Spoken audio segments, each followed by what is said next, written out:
사도행전 20장 13절에서 38절 말씀.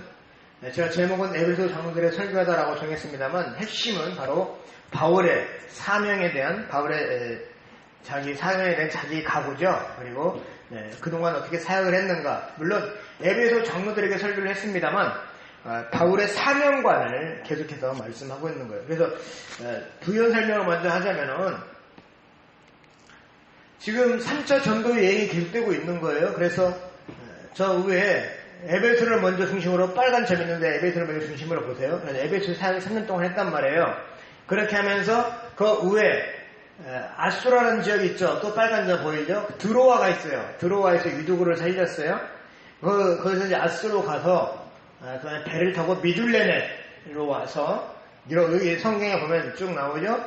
아수에서 우리를 만나니 우리가 배에 태우고 미둘레네로 가서, 왜냐하면 아수까지 바울은 걸어가고 누가와 또 누가 일행은 배를 타고 먼저 아수로 갔다는 거예요. 그래서 어디에서요? 드로아에서 아수가 지금 우리 지도로 보니까 굉장히 가까워 보입니다만 어쨌든 거리가 있단 말이죠. 그래서 드로아에서 아수까지 배를 타고 갔다는 거예요. 누가 일행은. 근데 바울은 걸어갔다는 거예요.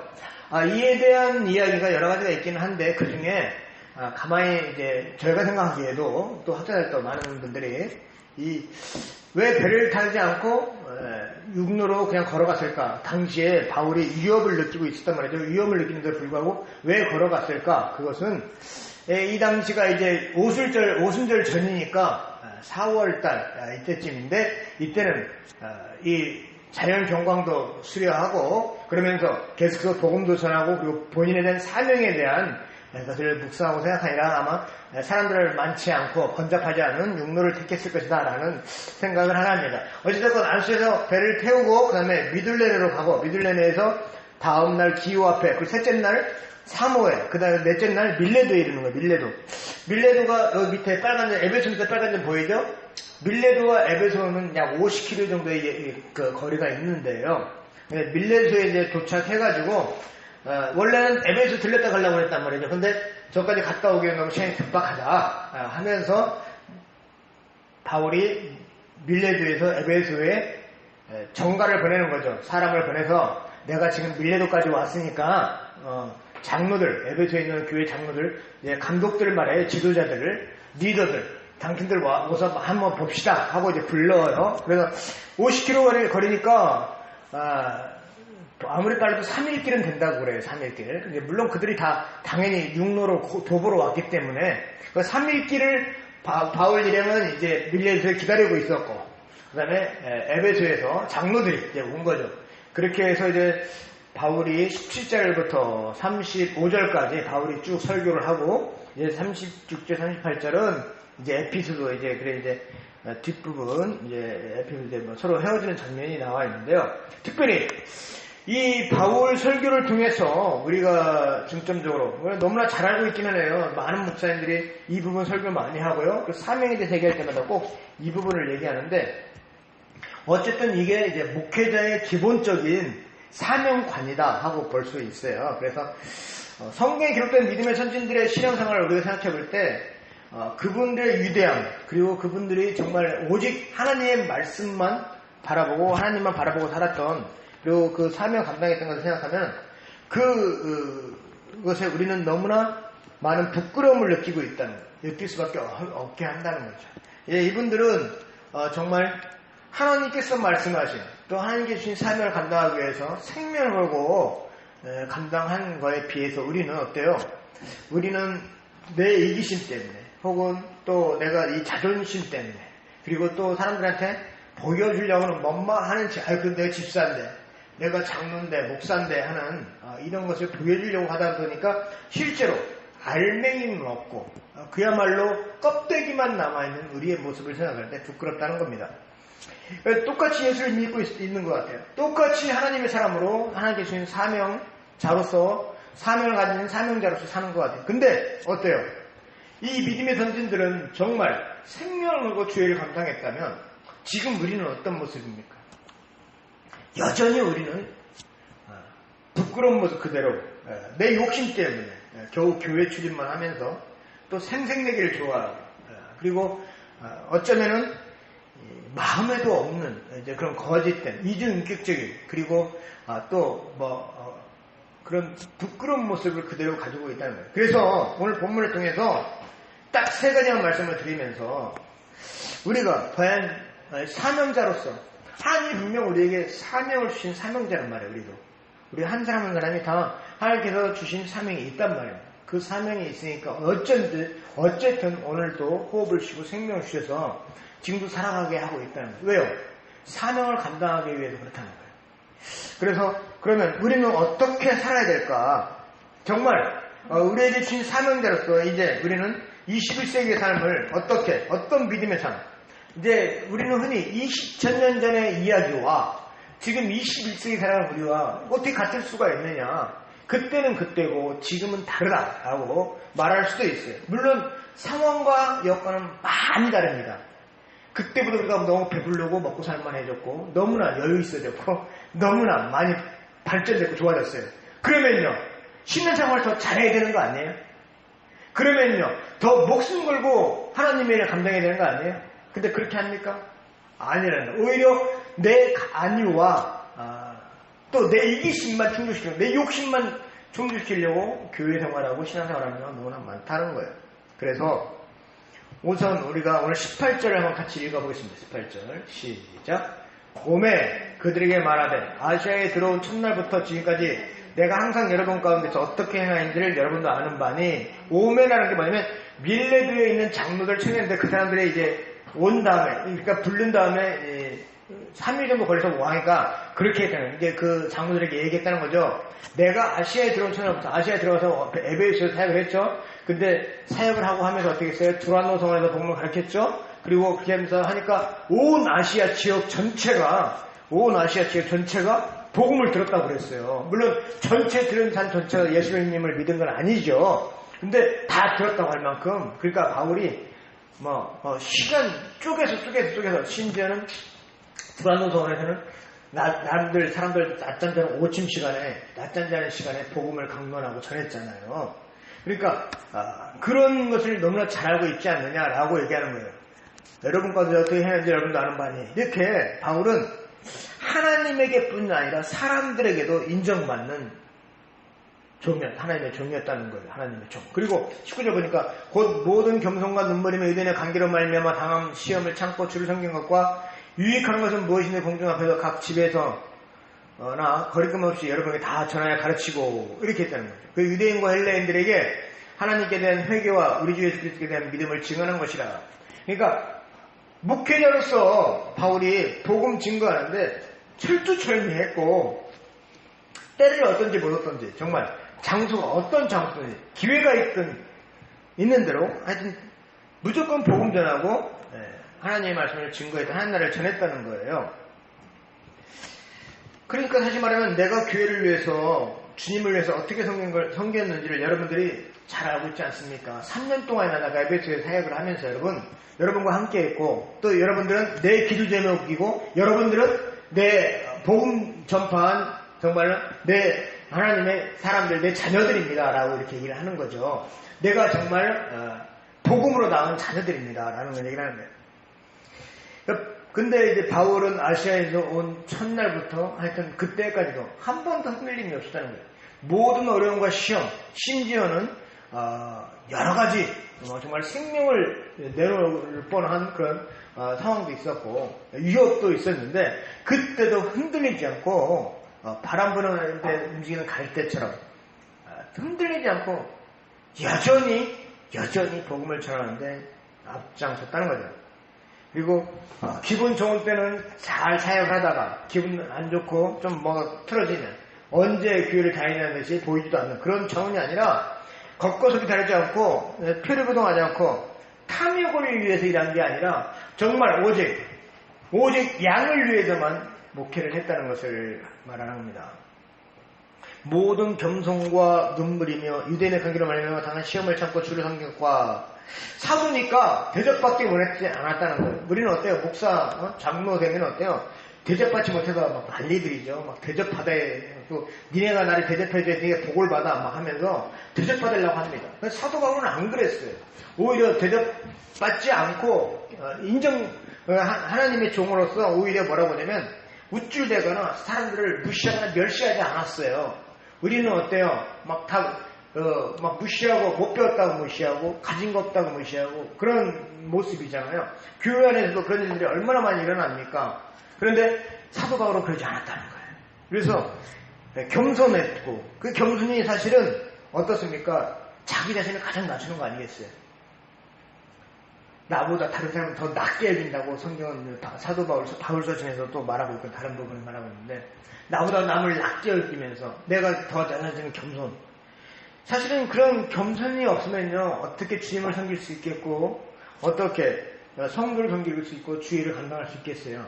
근데 대부분 겸손을 가장한 그런 모습으로 예배자로서 자리에 설 때가 너무 많다는 거예요.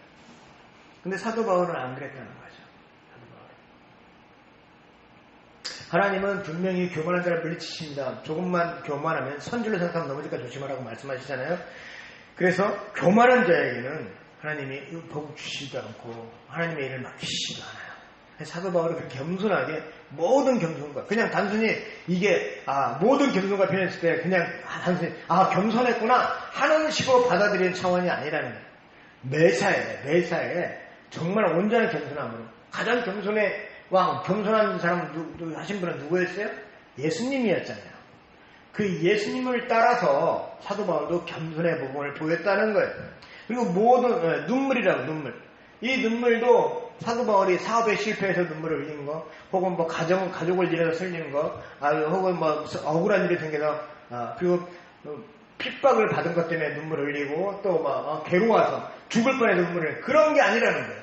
그런 게 아니라 오직 양들을 위해서 성도들을 향한 눈물이라는 거예요. 사랑의 눈물이라는 거예요. 세속적인 눈물이 아니에요. 교회를 위해서, 정말 믿음이 약한 양들을 위해서, 그리고 아무리 복음을 전하고 말씀을 가르쳐도 깨닫지 못하고 변하지 않는 그들을 위해서 흘리는 사랑의 눈물이었다는 거예요. 그러니까 그 눈물을 너희도 알고 있다라고 사도 바울이 이렇게 말하는 거예요. 근데 우리는 일반적으로 어때요? 저부터도 그렇습니다만 제가 억울하면 눈물을 흘리고 제가 서운하면 눈물을 흘리고 제가 실패하고 제가 넘어지면 억울해서 눈물을 흘려요.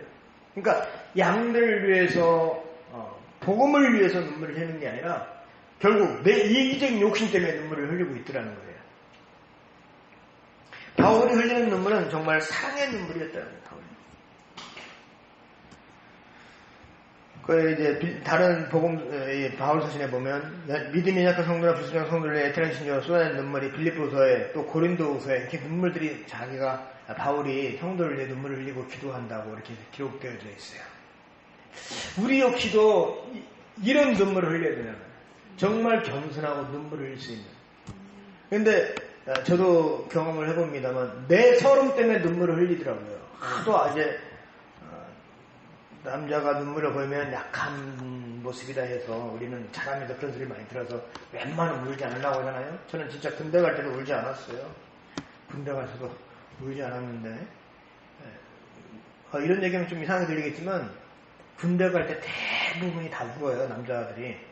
지금은 많이 달라져서 어떨지 모르겠는데 엄청나게 울어요. 가는 버스에서부터 동서를 타는 버스에서부터 군대 가는 입영하는 사람들 다 누군지 알거든요. 머리 팍팍 깎고 벌써 간단 말이에요.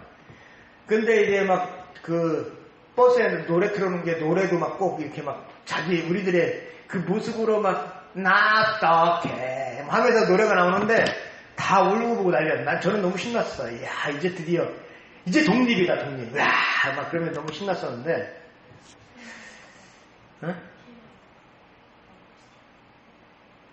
뭐라고? TMI라고요?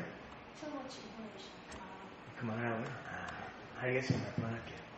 근데 이 아픔이 생기니까 막 눈물이 나오더라고요. 눈물이 나오는데 결국 그건 무슨 눈물입니까? 정말 사랑의 눈물이 아니라 나의 서러운 내 눈물이잖아요.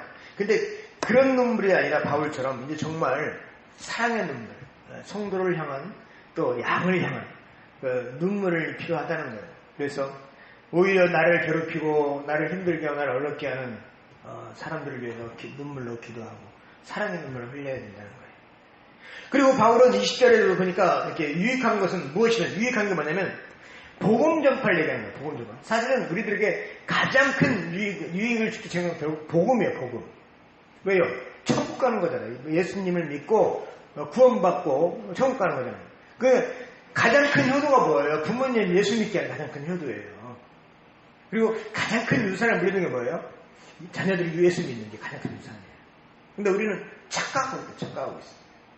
그 외에 다른 것들을 자꾸 생각하고 다른 것들을 더 중점적으로 바라보고 있다는 거예요. 근데 그렇지 않아요. 그래서 지금 여기서도 유익한 것은 무엇이든지 공중 앞에서나 각 집에서나 거리낌이 없이 여러분에게 전하여 가르치고 이렇게 표현하고 있어요. 사람들이 들을 때 이거를 사람들이 어떻게 생각할까? 그렇게 고민해 걱정하면 하지 않았다는 거예요. 복음이면 하나님의 말씀, 천국에 하나님에 관한 것이면 무조건 하나님 나라에 대해서 전했다는 거예요. 성도들 듣기 좋은 것만 전한 게 아니라는 거예요. 귀에 듣기 좋은 것만 전한 게 아니라는 거예요. 오직 복음을 전했다는 거예요. 그리고 공적으로 불안동성원에서 남들 잠자는 오춤 시간에, 낮잠 자는 오춤 시간에 전했죠. 그리고 또 집으로 찾아갔다 했잖아요. 이거는 이제 가정 교회를 말하는 건데, 그러니까 목회소로 이렇게 돌려보면 꼭 교회에서 예배드리면서 설교하는 이게 예배 인도하는 이게 말하자면 공중 예배라 공중에서 그러면은 지금 각 집으로 찾아갔다는 게 이제 각 가정 신방이에요. 신방. 그렇게 하면서 하나씩 어디를 가든 정말 무엇을 하든 어느 장소에 있든지 복음을 전하는 바울이었단 말이죠. 누구든지 만나는 대로 예수님이 우리의 구주다. 주님의 탄생과 그리고 십자가, 부활, 죽음, 부활, 승천 이런 모든 걸 다 전하는 거예요. 이게 복음이란 말이에요. 근데 그걸 받아들인 게 뭐예요? 바로 회개. 21절 유대인과 헬라인들에게 하나님께 대한 회개와 우리 주 예수 그리스도에 대한 믿음을 증하는 것이라. 회개를 해야 예수를 믿을 수 있는, 회개를 해야 성령 받는 거거든요. 회개를 해야 성령 받을 수 있어요. 성령. 회개의 영을 부어주셔야 또 그게 되는 거고요. 그리고 또 그게 이제 예수를 믿는 믿음이 생기는 거죠. 회개하지 않고는 죄를 사함받지 않고는 예수를 믿을 수가 없겠죠. 그래서 믿음에 대해서, 회개에 대해서 이렇게 전했다는 거예요. 하나님의 정말 살아계시구나. 하나님이 존재하시구나.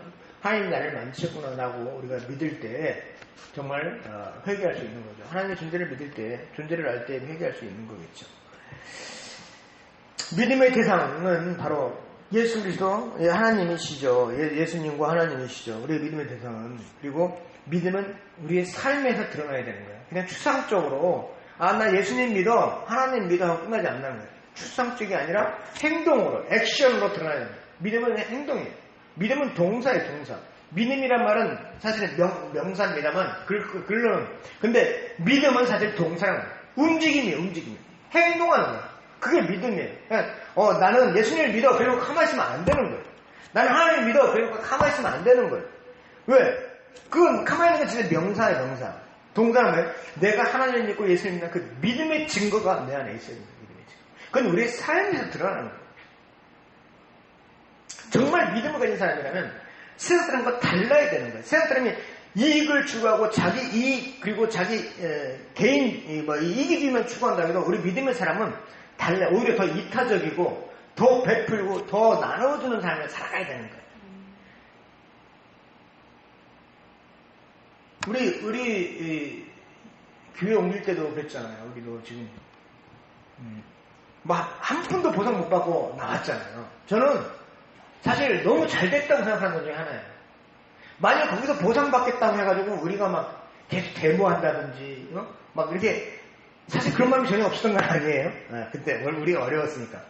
그런데 그렇게 해서 보상받았다 치더라도 결국에는 내 것이 되지도 않을 뿐더러 그것이 사람들에게 좋게 안 비쳤을 거예요.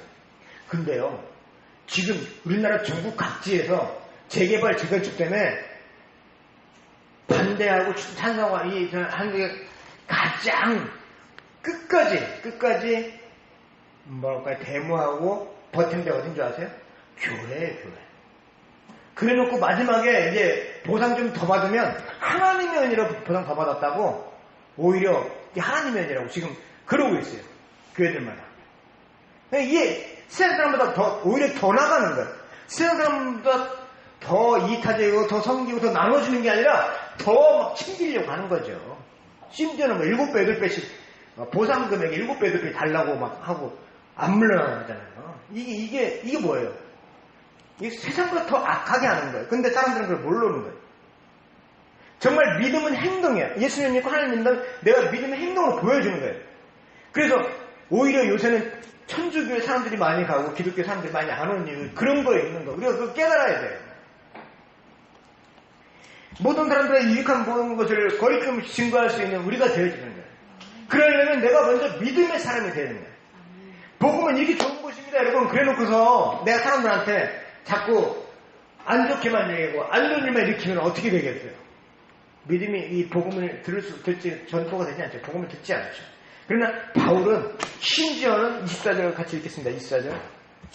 내가 달려갈 길과 주 예수께 받은 사명 곧 하나님의 은혜의 복음을 증언하는 일을 마치려 하면은 나의 생명조차 조금 더 귀한 것으로 여기지 아니하노라. 자신의 생명조차도 귀한 것으로 여기지 않을 만큼 복음 증거에 매진한다는 거예요. 그러니까 복음이 증거되고 선포되고 사도 바울이 위대하게 쓰임 받은 거란 말이에요. 우리는 근데 생명을 아끼죠. 네, 아끼죠. 뭐 저부터도 그렇고요. 누구나 생명을 아끼죠. 그리고 복음을 위해 살겠다라고 헌신하겠다고 목사가 됐고 그랬지만 사실은 항상 내 이기적인 생각을 가지고 있죠. 그래서 제 자신이 너무나 부끄럽긴 합니다. 근데 어쨌든 사도 바울은 그 마지막 꼬린 장소가 바로 어디예요? 하나님의 나라, 천국이죠. 그때까지 복음을 전하겠다라고 정했다는 거예요. 그래서 좌우 아무것도 살피지 않고 무조건 앞으로만 갔다는 거예요. 뭐 하는 일에? 복음 전하는 일에만 집중하다는 거예요. 그게 사명이니까. 우리가 살아도 주를 위해 살고 죽어도 주를 위해 죽는다라고 말씀하고 있잖아요. 먹든지 마시든지 무엇을 하든지 하나님의 영광을 살아야 되는 거죠. 그래 사도 바울이 그런 삶을 사는 거예요. 그러면서 자신이 부끄럽지 않으니까 나를 본받으라라고 말할 수 있는 거예요. 저는 참 부끄러워서 누구에게도 저를 본받으라고 말하고 싶지 않습니다. 사실은 저도 그렇고 우리 마찬가지일 거예요. 다 모두가. 근데 이제부터라도 지금 우리가 어떻게 살아야 되겠습니까? 지난날의 부끄러운 모습을 이제는 제해버리고 없애고 이제는 진짜 부끄럽지 않은 삶을 살아야 되지 않겠어요? 그래서 정말 내가 사나 죽으나 오직 하나님의 영광을 위해 살아야 된다는 거예요. 남은 생애가 1년이 됐지 5년 10년이 됐지 우리는 알 수 없습니다만 남은 생애를 정말 표대를 향해 달려가야 된다는 거예요. 사나 죽으나 날 위해 피 흘리신 내 주님의 것이라고 고백하면서 우리가 나가야 된단 말이에요. 여러분과 제게는 한 가지 목표만 있습니다. 뭡니까? 천국입니다. 천국. 하나님의 나라예요. 그 천국을 향해 가다 보면 그런데 어떻습니까? 광야길이잖아요. 천국 가는 걸 우리가 몰라서 그러는 게 아니에요. 이 광야길을 어떻게 해야 돼요? 오직 하나님만 바라보고 가게 되는 광야길이에요. 이 광야길에서 오직 하나님 바라보고 정말로 나의 달려야 될 일을 마치고 최후까지 마지막까지 표대를 향해서 가야 된다. 우리에게 그런 사명을 주셨습니다. 그 사명을 감당할 수 있도록 우리가 표대를 향해서 오직 하나님만 바라보고 이 광야길에서 이것도 보고 광야니까 물도 필요하죠. 광야니까 천막도 쳐야 돼요. 먹고 살아야 돼요. 이런 걸 다 따지다 보면 가나안에 들어가지 못하더라고요. 거기서 광야길에서 오직 하나님 바라보고 하나님이 물도 찾아주시고 텐트도 칠 수 있도록 해주시고 불기둥 구름기둥으로 인도하시고 그렇게 인도하시더라는 거예요.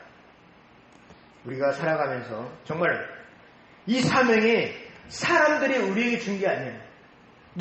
제가 여러분을 준 것도 아니고 여러분들이 또 다른 사람에게 받은 것도 아니에요. 누구에게 받은 거예요? 하나님께로 받은 사명이라는 게.